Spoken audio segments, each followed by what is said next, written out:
Right, okay, usual routine. I will go through all the main market indices and internals and then zip through stocks. Okay, so I'm going to look at the Nasdaq first. We have a Nasdaq that is a reasonably flat week. We closed higher, sitting on this average. I just would not get going last week, whereas the Dow was just unstoppable. I think it's got to be one of the most bullish weeks I've ever seen in the Dow. The pullbacks were very shallow. So let's have a look at the daily on this one. And so you can see, let me pull this over. So Friday was not a great day on the Nasdaq. I did make money on the Nasdaq. I'll talk about that in a minute. So you can see there was huge support from October 2020 highs, November. So you would have thought, given what we've seen in the Dow, that this would continue higher. Just notice how the 2089 day average are touching, and we've closed lower underneath these averages, but these averages are touching. So whatever happens in Monday, Tuesday of this coming week is going to determine whether we can push higher. It's a busy week. We've got US retail sales on Tuesday and Fed on Wednesday. So I would have thought, the theory goes, this is only a theory, the theory goes we should tread water until we get at least retail sales out of the way, but more on that in a minute. So you can see we are actually underneath this key trend line as well.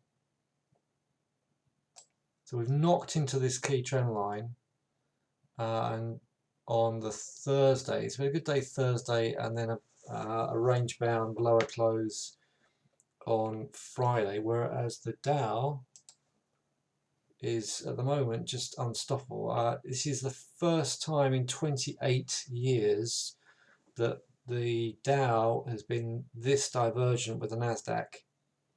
That's how unusual this push up is in this indice. Now, why is this?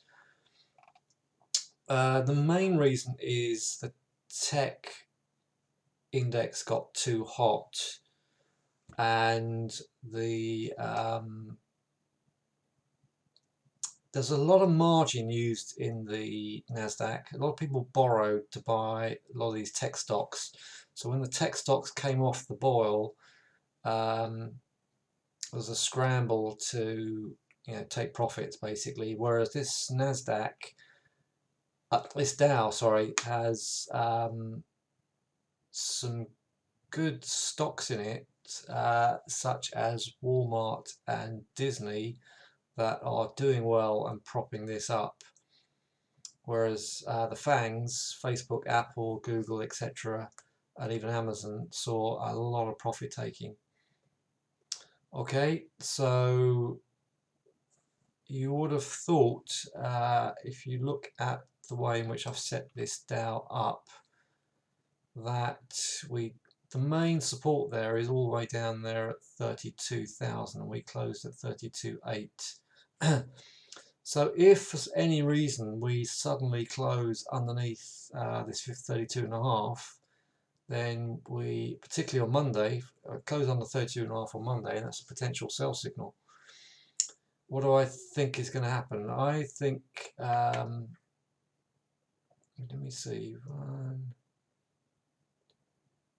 if this is a decent impulse wave, then we at least need a pullback into that wave.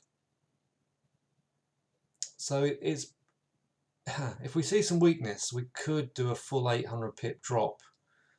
If we're that bullish, then we shouldn't come under 400. If we're really, really bullish and this is going to continue, then I would have thought we might come and see Friday lows and then push up. But that's all I've got for you at this stage, on the basis that it is a big run. I think a lot of traders might. I think this Dow needs a breather, needs a rest. So I would have thought it's unlikely for this to keep charging up, I think. But hey, expect the unexpected. Let's have a look at a few Dow 30 stocks to illustrate what's actually going on before I quickly move on. I think it's worth pausing on this. So there's Disney. Disney's flat. Okay, there's Walmart. Yeah, see, Walmart's been reversing off 126. It's currently 135. Let's look at Goldman's, which is on a tear. So Goldman's that's reflecting much closer to where the Dow is now. That break up in the Goldman's. Let's have a look at something like Caterpillar. See, there's Caterpillar. So there's a lot of investment going on to infrastructure. So Caterpillar, with their heavy diggers, etc., I've seen a really nice breakout. So Goldman's and Caterpillar are classic examples of what is going on inside the Nasdaq. Sorry, the Dow. Sorry, Dow. Salesforce. I mean, Salesforce has been a very popular tech stock. This is in the Dow 30. So we had this huge. So a lot of these stocks got really pumped up. All these tech stocks and these what we call disruptive innovation stocks. I'll come on to that in a minute. Have got really pumped up, and they're just experiencing decent pullbacks.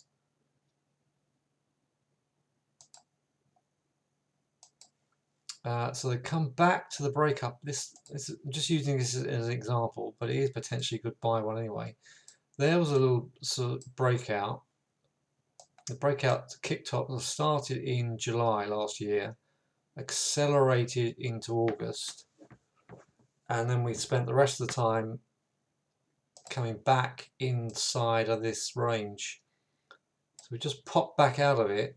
So it's something like if Salesforce is well worth watching actually, because if Salesforce closes up above 216, then I think that could punch up. They'll be up to 240 pretty quick, and who knows, it may even wind its way right back up to 285 and plus. If we do wind our way up, then ultimately we could finish the year on something like 310, 340. You see, a lot of these growth stocks have come from a huge distance. In fact, let me just reconfigure this.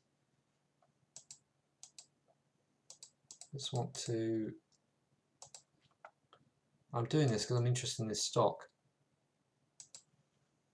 It's also a good example of what's going on. Yeah, so we almost touched 50% at that low. Certainly touched a major support level. No, we didn't. Major support levels down there at 193, 200. So if we now break above, we close outside of this little pattern, I think we're going to find ourselves up at 245 pretty quick. Of course, if we close underneath 208, we could come as far as 175, 177. I think that's a good stock. I think it had a fairly feeble week last week. So if we start coming back to 200 and hold, then I will get interested.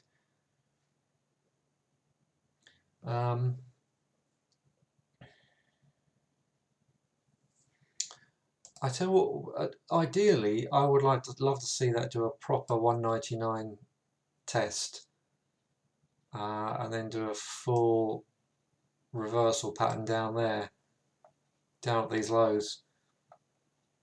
These are what I would call harmonic patterns. These are potentially very bullish patterns. However, So a full retest of that, a full third test of these lows would be, if they hold, would be really bullish. If this is going to get bid up without doing that, then we're going to have to see that's going to have to close above 215 in the early part of the week. All right, but that's, sorry, let me get back to the, I've got allowed myself to get distracted, but let me get back to the main game here.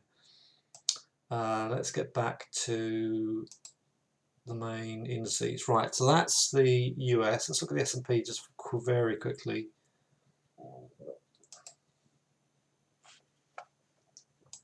S&P's almost back to all-time highs. So the Dow's made new all-time highs. Nasdaq made all new time highs and did that relatively deep drop recently. And this one is almost back to all-time highs. So 38.95 is possible before we get going back into 39.65 plus. 40.47 is a possibility if we do pull back and break.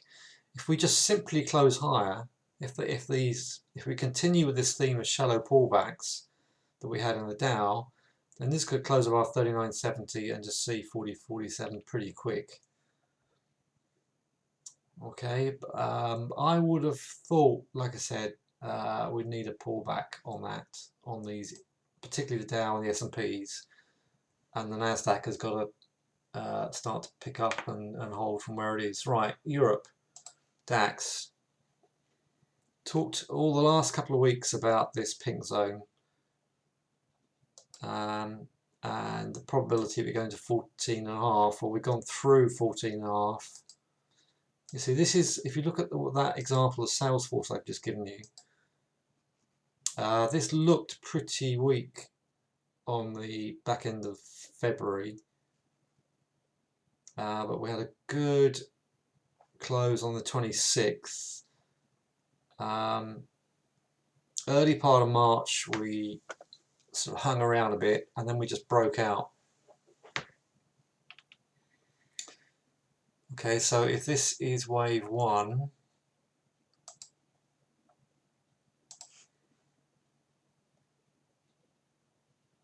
this to me looks like an ABC correction. So if this is wave 1, wave 2 completed on that test of the 89-day average, and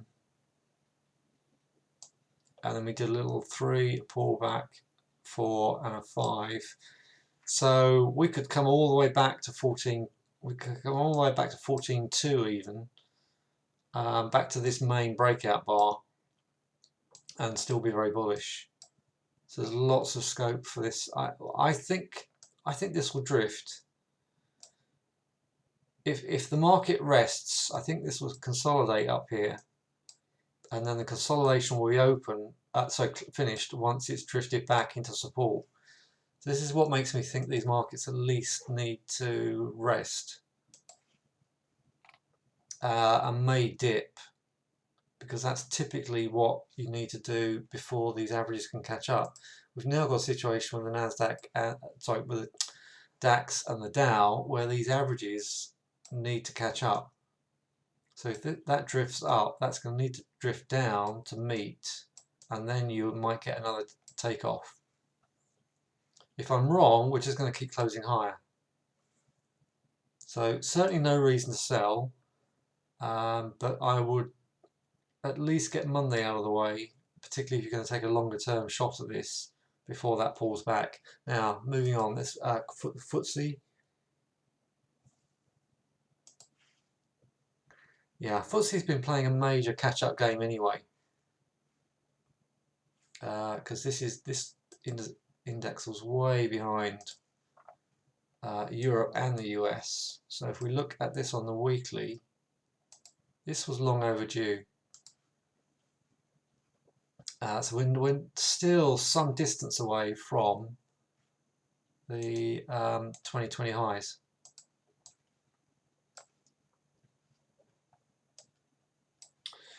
So we've reloaded. So we hit here in January, taken quite a while to reload So any pullbacks to 66.90, 7,000. Sorry, what am I talking about? 66.50, 67.50 could then let us catapult into the 7,000 mark. Alright, so it's a steady hold and a steady climb. It may accelerate. It may just well accelerate. The decline in growth was less than expected in UK. And UK stocks have done very well, been very strong. The relative strength in UK stocks has been better in some respects in many US stocks in the last week or two, when in fact the last month. Right, let me just take a quick sip of drink. I'll be with you back and we'll move on.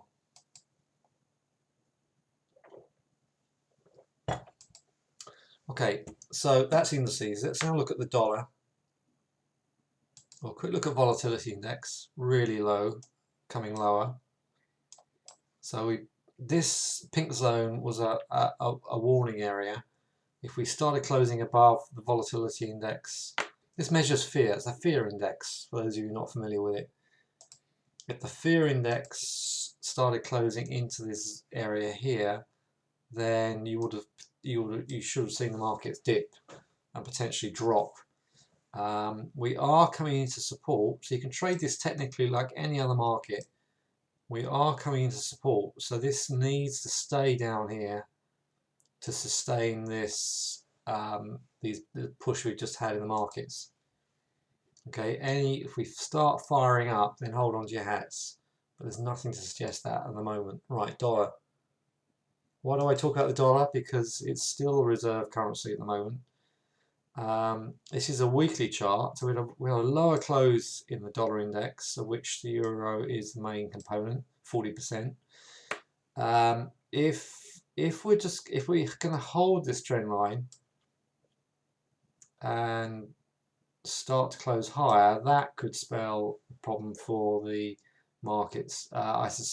In theory, most people expect this to drift lower. And we certainly saw a weaker close last week.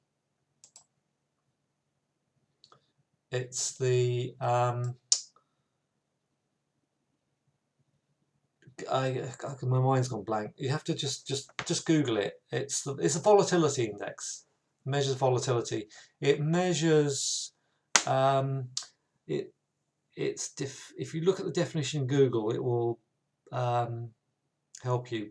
But a lot of US traders, futures traders, look at the ticks and the trin, which are internal measures of the number of trades firing off long or short.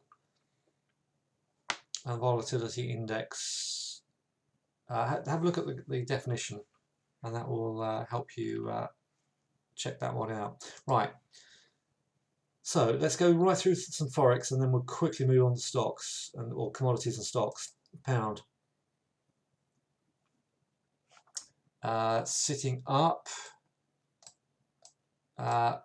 with a nice weekly close into 138. So I would have thought even if this is going to sell off, normally if you do get an area like that, you normally move back into it before it will finally go. So at the moment it's consolidating. The average is still some distance away, so we may dip into that before we get another leg up. But at the moment, that is bullish for the pound. I'm just going to look at the daily.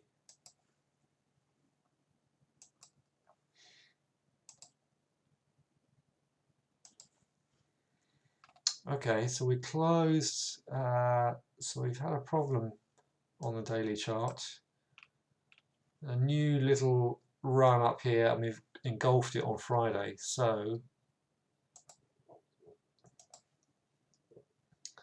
we've had a 1, 2, 3 wave correction. So after this huge wave to the upside and this breakup, we've had a normal ABC wave correction. So if this is the end of the C wave, then I'm going to do this.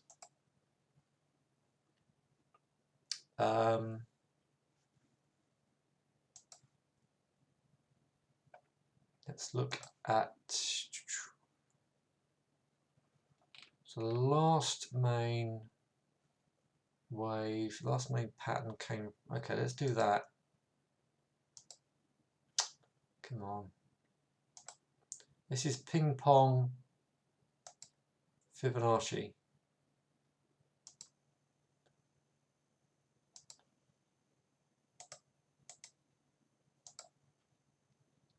So if that C wave is there, okay, so that has projected this most recent resistance area. So if the pound closes back above 139, 140, we could potentially go and see 143, 144, and then wind our way up to 145, 146. So if this pound is going to stay bullish, we have to close above 130, 140. So this is potentially wave 1. This is potentially wave 2. If we hold this and close back up, then we're going to wind up and ultimately go into these higher zones. But to do that, we've got to close above 139, 140 in the pound. Right, so it was a sluggish, bearish, potentially bearish close on Friday. See where we are in the very early part of the week. Obviously, US retail sales and Fed Day coming up. So we've seen some repatriation of the dollar at the moment ahead of that. But it's a question of whether that dollar is going to gain strength and continue to cap that strength in the pound. Right, the euro has at long last picked up. If we look at, if I tidy this right the way up, I'm going to start to speed up now because I've got so much to get through. Right, so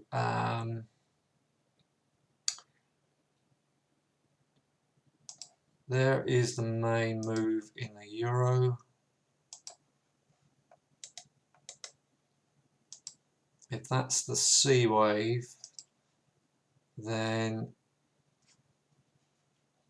as long as we don't close lower, we're going to see 120. If we close above 120, which is the next target on the upside, assuming we can get up there, then I think we can. So if we stay inside this pattern and ultimately close above 120, by the end of the year we should see 125 in theory. That's the theory. If we close underneath this 119, then we're potentially coming back all the way to 116. I'm bullish. Basically, we had a nice move up here. These have been correct so far. These have been corrective waves to the downside. 1, 2, 3, 1, 2, 3, 1, 2, 3. Okay, so this is, so if this holds and we ultimately break above here, as I said before, then expect this to wind up again and potentially find its way up at 125, 126. Right. Let's look at the yen pairs, pound yen. Very shallow pullbacks. So it shows you how bullish the market is. Very, very shallow pullbacks. If you do, you would have thought you'd see 149, 150, and then potentially next, if we pull back here and hold, then we could break that high. Then we're coming back to 54 and 55. Close underneath here, and we could do a deeper retracement, at the very least a retracement, if not a sell-off. But I think 149, 150 is the main support now. If that holds, then we're higher. I mean, that was something of a sort of a doji type bar up there, so we're at least short term lower. I'd be very surprised to see that go any further until we at least drop into that support. If we drop underneath here, we're lower. If we subsequently hold that, we're higher. So short term bearish, longer term we're higher. Euro yen. Long last. It's been such a slow mover. It's taken ages to pump up. Where are we? Just closed above 130. Any pullbacks to 129, we should punch through 130 and eventually end up at 135. Let's look at Bitcoin, because it's just defying gravity. It's getting a lot of coverage, a lot of interest. So this pullback here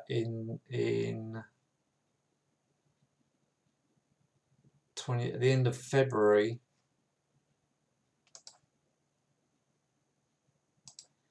so we didn't quite hit the high of 8th of January, so I would have thought we were going to test 41,800. We didn't. We only tested 42,700 because it's too bullish. It wouldn't go down to major support. So it just looks unstoppable. I mean, any pullback to that Thursday, oh sorry, Saturday. What am I talking about? Saturday low. Could see that punch higher. Projections. So many people trade it. I should do projections for this. So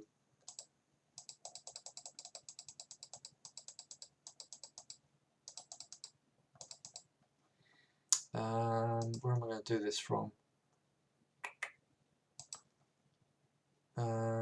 Yeah, okay.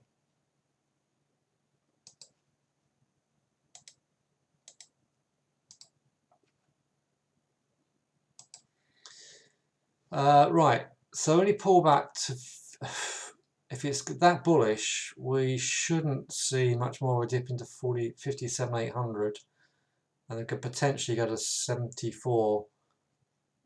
There is a lot of resistance above at this 62,100. 1, 2, 3. Yeah. I would have.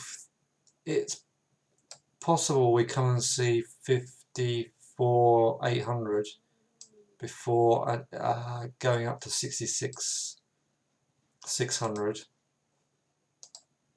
So if you do see any weakness and pulling back to that 54,800, that's a buy. If it's really that bullish, you won't see much less than 58,500 if it's that bullish before visiting 66,600. Right, I'm going to look at the Aussie New Zealand because we always do anyway. Finally, it's broken through this structure. So I talked about this through and through. So 1, 2, and 3 and through. Normally, sometimes you get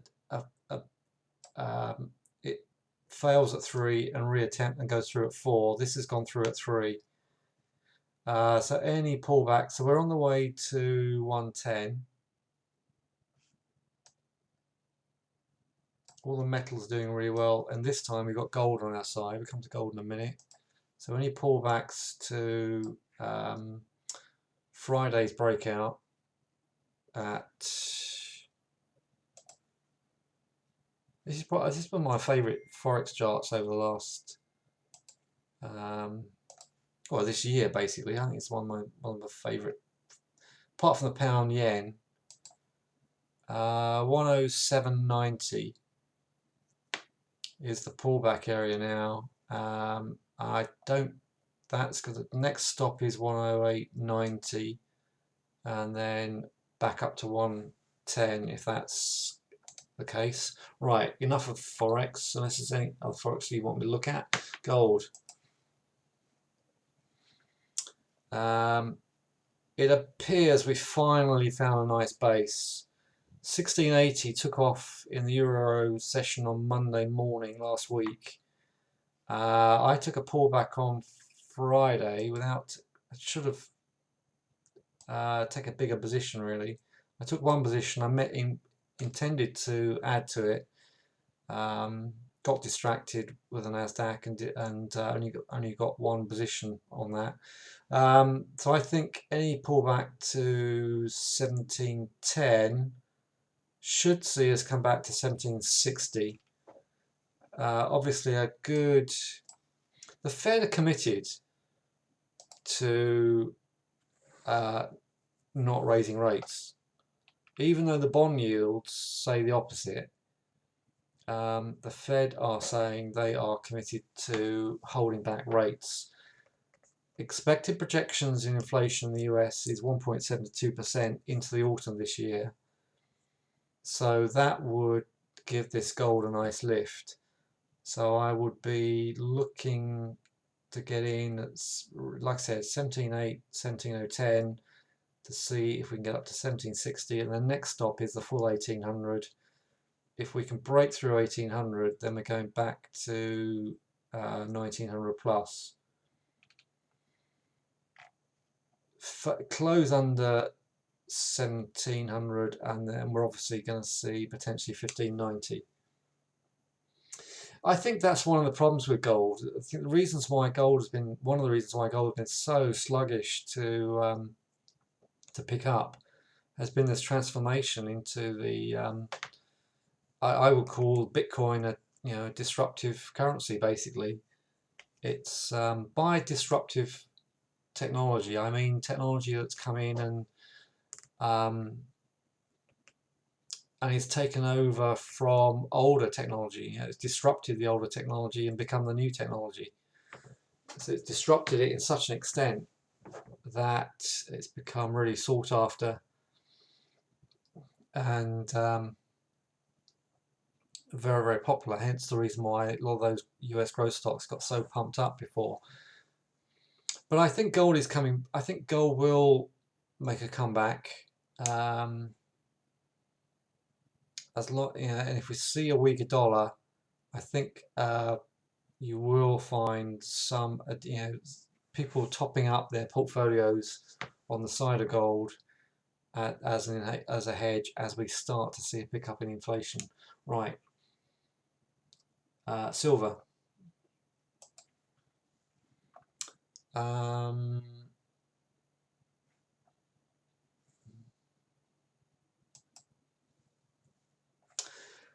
Yeah, I started buying into silver last week for a swing trade, and we're struggling to get going, but I think we are okay. We just got to get above this 26. If we close above 26, we should see 27.5 pretty quick.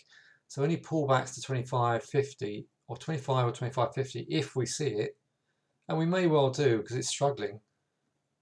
And if we stay under this trend line and keep closing lower, then this may not work. Close on 25 and you're going to see 23.70 pretty quick. But I think that will pick up, hence the reason why I am buying into that. Oil.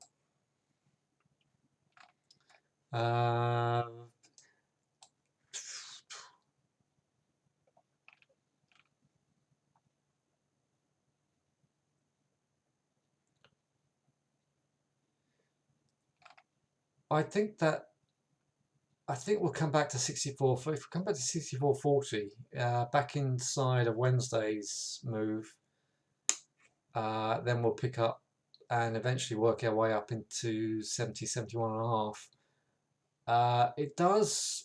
It's had a bit of a jolt. Yeah, it's quite. So we're going through a potential three-way correction. A 1, 2, three-way correction. So if we come back and hold that 63.80, then I think we can wind up again. But we're just a bit disconnected from the averages again. We're sitting a little bit too high, and I think to get the volume back, that needs 63.80. I think would be a good price to get in if we see it. Right. A quick look at wheat. That's good. I anticipated wheat dropping this time of year, and I would really want to see that come at least into $6, at least, before before I start to think about that one. Beans have been pulling back as well, sitting on an average.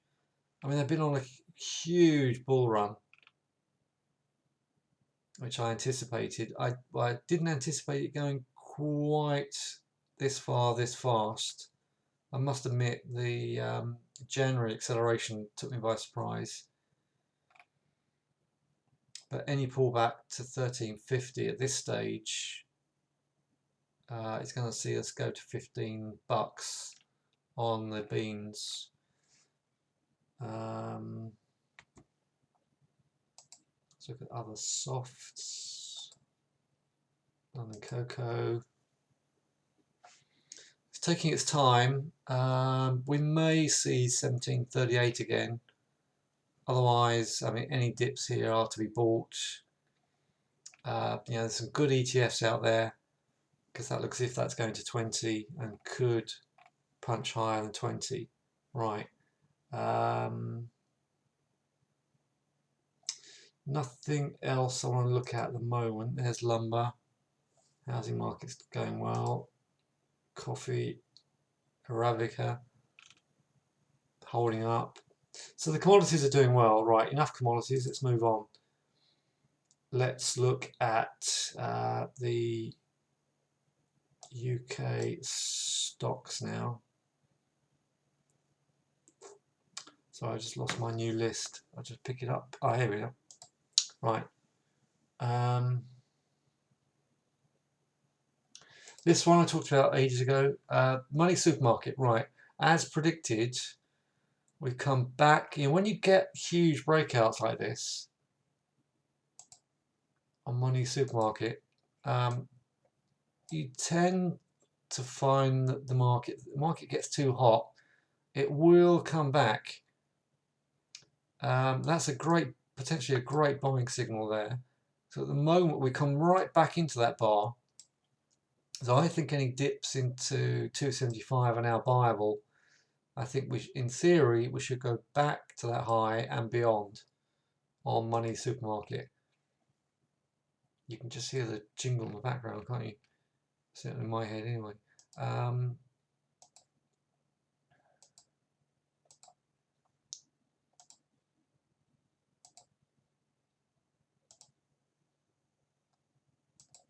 Yeah, so we're sitting on 50% here. So I think, oops, didn't mean to do that.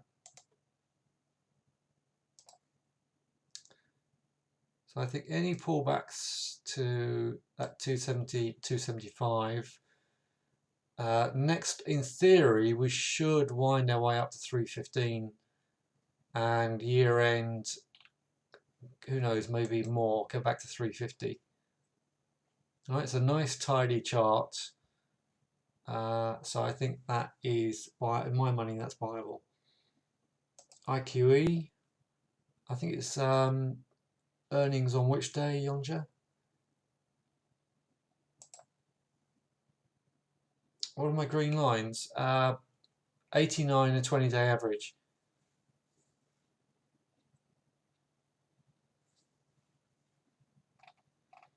Uh, 89 is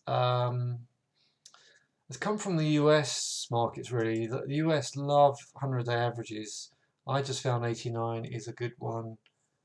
Right, I'm in this at 70.50. We have seen, last week we saw 75.30. 70.71 is obviously the main area. So I mean, the jury's out. We weren't able to close above that 75. So it's good, but it's hesitant as we wait for earnings, and we're under that trend line. So there are some issues to work through. This 25th of March, right? Well, that's okay. That's week and a half, isn't it? That's Thursday next week. Well, its options expiring in the US on Friday. Right, I must remember that. Moving across to rolls, they've just put in some huge, what was it, 4 billion losses. So they've done this rights issue to keep them afloat.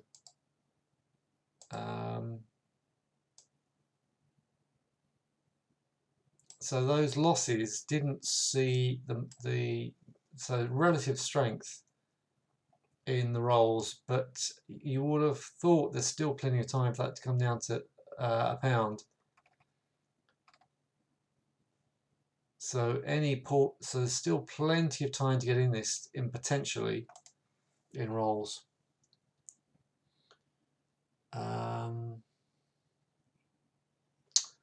Moving across to miners, POG. Yeah, so it's not doing it at the moment. But I'm in this looking to see if we can close back above. So my stops, I'm giving it a little wiggle room. My stops down here on 24.30 area. So that's not a great performance on Thursday, Friday. If we close above 27, I'm going to add to my position. If we close above 27, we might well come and see 25 again. We might dip underneath that support. It wouldn't surprise me to see us dip underneath that actually. If it's going to consolidate, it may dip underneath it. However, if it immediately closes higher, I will definitely add. Did it here and then broke out in July last year. So a little dip underneath wouldn't shake me off. Because if we close above 25, then I'll get in and then look to see if that can get up there. Yeah, let's look at that. Let's look at that one as well.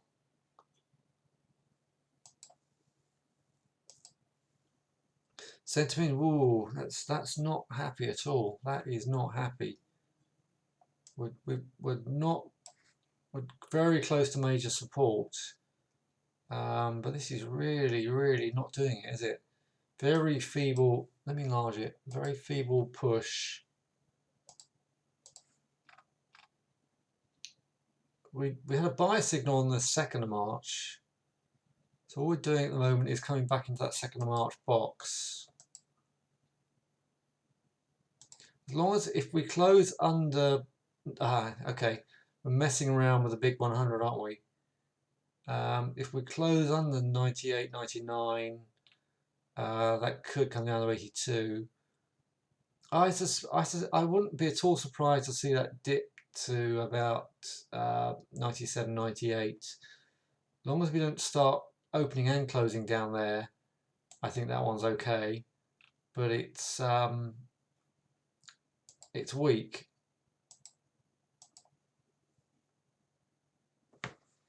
It's an awful lot of red on that chart and not much black, so be careful. It's a miner. Am I right in thinking that's an Egyptian miner? I've got a feeling that's an Egyptian. Yeah, I thought so. Polymetal, yeah, doing well, doing okay. If it looks higher, if we can close above 1528, then next stop is 1650.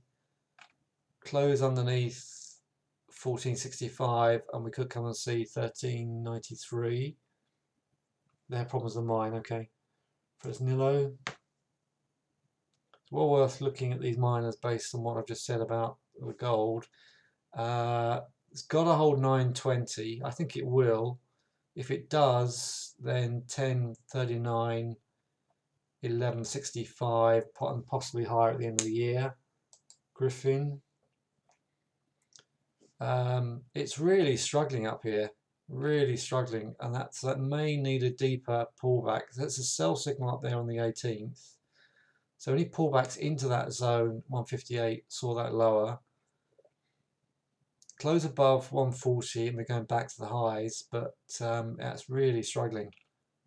A lot of profit taking at those highs, and it may need a deeper pullback. Pan-African is in that pink zone. If that pushes up above 1850, then we're higher. Close back lower, we're at least going to see 1516, if not lower. It's holding this area of the 9th, so just be careful of that pink zone on Pan-African. Right, US miners, Heckler looks higher. Silver miner, any touch of 6 might see that start to wind back to 8.5 on Heckler. Kinross, it's really, as with so many miners we've just looked at, it's potentially climbing up but struggling. They had a good run with the gold last year. I think it will do it. You just need to be very patient with something like this one. So 658 on KGC is the 50%. So if we can break above this little resistance area, then I think it's game on. But I've got a lot to prove. SLV.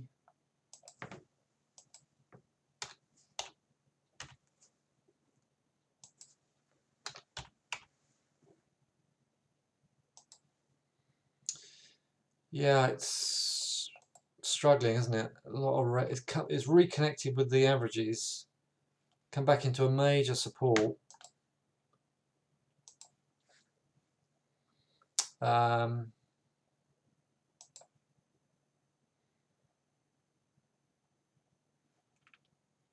think it's okay. I think it's okay as long as we don't close on the 118. It might dip under there. I wouldn't be surprised to see that come and test 115, at which point that in theory, if it's bullish, that should return to 135 and continue higher. It is an awful lot of red, but all it's done is reconnected with that average, which is a 20. But see, look at what it's done every time it's touched the 20-day average in the past. Yeah, all the time it touched the 20 and held it, it pushed higher. Dipped underneath it, but immediately went back above it. So far, this 20-day average has proved really good for it. It's a good measure anyway of any stock. So it might dip further, but in theory it should go higher. But just watch out. It closes under 118, closes under 115, opens and closes under 115. Then it's lower. But it's holding up, and you see it 120. 20. I'm looking at the stock Sylvania. Are you talking to me about silver? Are you talking about the silver index rather than Sylvania the stock?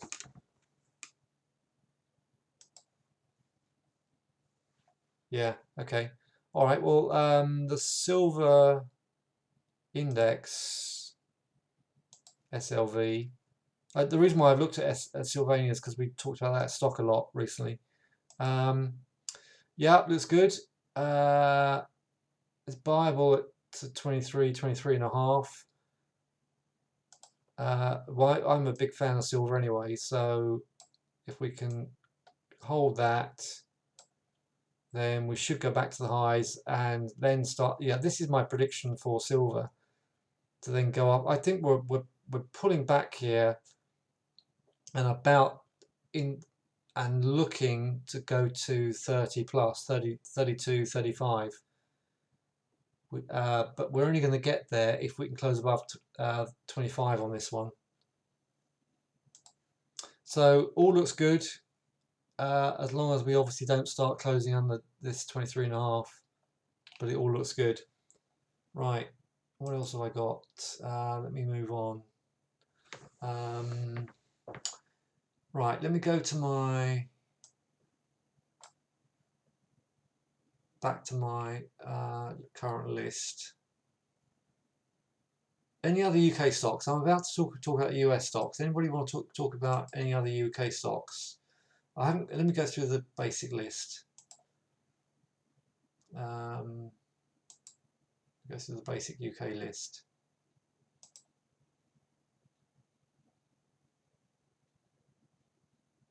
BT. I missed off BT. BT looks higher. So we saw a high last week. Was that Monday? Oh, Friday the 5th. We may dip into 130, but I'm looking for 163 plus on BT. Yeah, look at Hammerson the second. That's that was on my.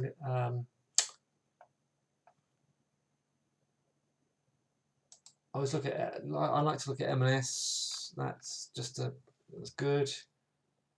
EasyJet. So the European stocks are holding up very well. Chewy. Let's look at Barclays. Doing really well. That's had a great week. So we're back. We hit a lot of resistance from December. But if we can close higher, we look as if we can go to 210 on Barclays. But you can see that's a massive resistance area there. Standard.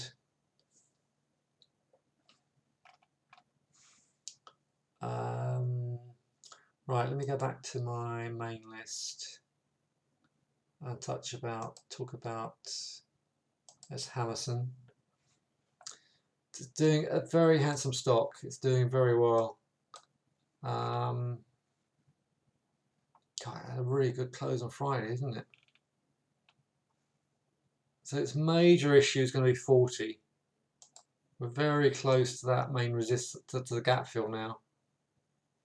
I think we'll come and see 40. 33 will be a pullback. We're getting a little bit extended here. It's some distance away from the averages. But at the moment, that any pullback, in theory, should see that go to 40, 41.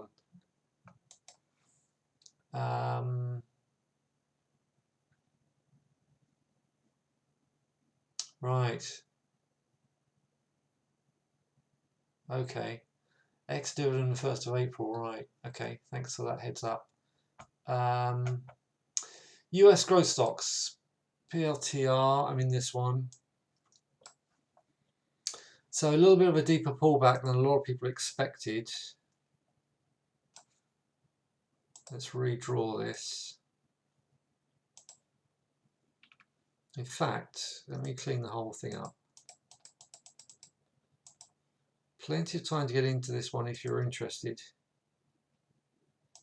This is another one of these typical growth stocks that got really, really hot. It went from $9 to $45.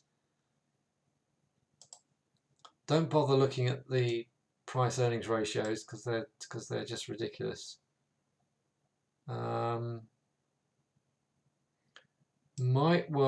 a decent close right to 50% at 26.85. I think this is going to pull back potentially. Some 24.75 will still be a pullback, still be viable there. If we can close above 27, then we've got a gap fill at 31, and then we can potentially start climbing back. Maybe broken that structure on PLTR. PayPal took a fairly pullback deeper than I expected.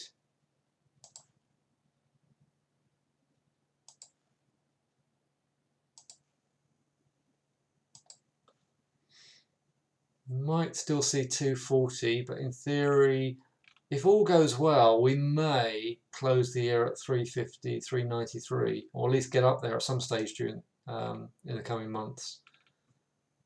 Nice bullish chart. Came from a low of 92. Looks good. Obviously, an awful lot of selling in early part of March, so it may pull back a little further as well. Griffin, we've looked at. Oh, Griffin. I did look at Griffin. Did you not see that? Zoom. See, a lot of people have almost started forgetting Zoom because they think, well, you know, COVID's, well, everything vaccinated. People are drifting back to work. I think this is, you know, this is a long-term investment. I think any pullback to 330. I think we'll see 450 quite soon, and I think that'll wind its way up to 588 in theory. I think that's if you pinch back, I think that's a really bullish chart, very bullish chart. So I think Zoom is well worth the risk of a small proportion of your portfolio if you are interested. And ACCD,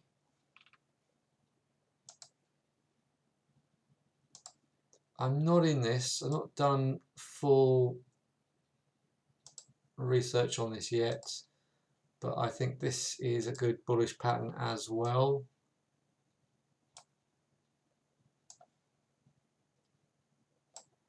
Could still drop back. We've seen 65. We're currently at 45. I think that's higher. Again, if all goes well, we could see 74 and 85 late in the coming weeks and months. Tullow, yeah, I meant to look at Tullow. Oh, I've got Tullow on the list here. Yeah, it's just literally on fire, isn't it? Lovely chart pattern down here. Getting very extended. It's got the structural point of this one is 80, 85. If it's that bullish, you need to get in at 57. I hate buying high. I hate buying stocks high. I hate buying indices high, which is an issue at times.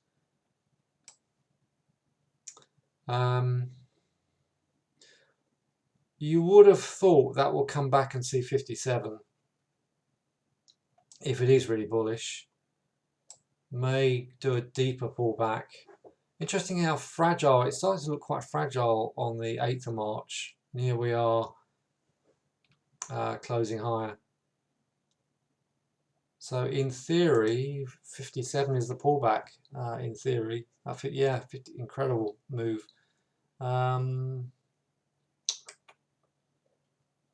This is on my list as well, NIU.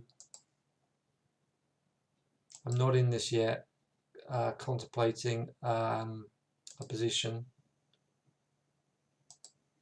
Basically, we're seeing a very, in these US stocks, we're seeing a very familiar pattern coming in. So I'm going to start to try and buy a dip into 36, 38 on this one, on NIU. Don't look at the PE ratio because you'll forget about it. It's a growth stock. All right. Right, I'm going to finish. I've been talking for an hour. Last call for anything you want me to look at, otherwise I'm off. Somebody's talked about song. Right, okay. Hive. Yeah, I'm not a big fan of this one. This is an events outfit, I think. Events? I can't remember. I did look this one up. Yeah, it's not. I don't like this kind of stock.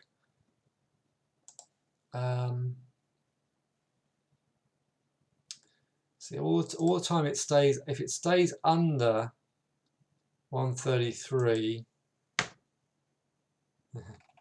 if it stays under 133, I can see that coming at least to 115.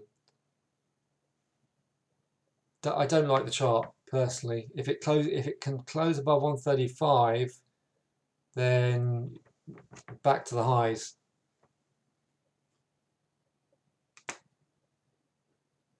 What song?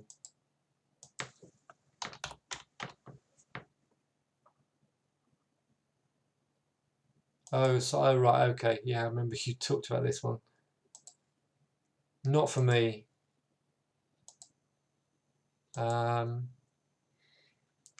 Very messy chart. I bet this is thinly traded. Hey, I mean, if you're in it making money, then yeah, obviously don't change anything. At the moment, it looks as if it's lower at 115 at the moment. If we close above 116.17 any time, could come and see that high 125. Brilliant. Thanks a lot, guys. Good to see you all. And I'll be doing the Wednesday update. A couple of events coming up that you should attend, and they are yeah, here we are. I'm doing a session on, I'll put it on the email.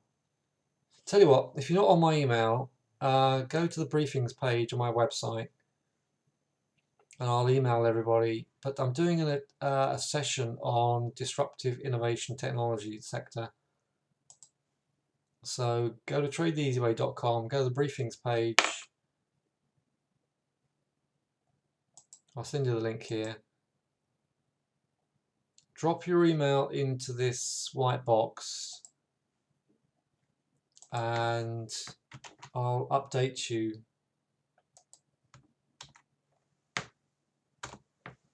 Right, one more thing I'll look at. SMT, right.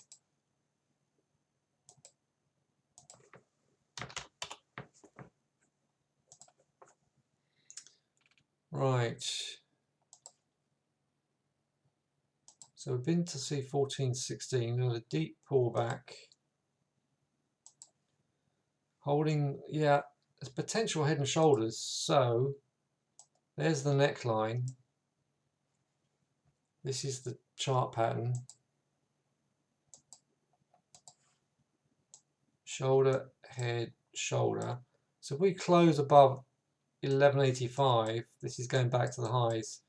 If we close under 1130, we're at least going to revisit these lows. So at the moment, yeah, nice trend up here, deep pullback, but the head and shoulders is working. You've got to close above 1185 this week minimum. Right. All right. Thanks very much, guys. Nice to see you all. Have a good week, and I'll catch up with you soon. Thanks. Bye.